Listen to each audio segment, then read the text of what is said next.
Good morning! Ayan guys, nagkano si Mark, wala siyang pasok ngayon. Day off niya today. Kaya naglinis siya ng bakuran. Ayan oh, ang ganda tingnan oh, pag malinis. Pati doon sa daanan namin, nilinisan din niya doon sa harap. Ayan si Brownie oh, nanggugulo oh. Nanggugulo. Oh, malinis na dito oh. Malinis na. Doon pa, medyo mataas pa doon sa likod. Doon si Emily naglalaba. Tapos ang lakas ng hangin dito ngayon, ang sarap tumambay.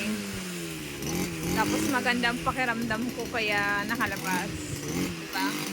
Perfect ang araw na to. Medyo makulimlim dito ngayon, walang araw.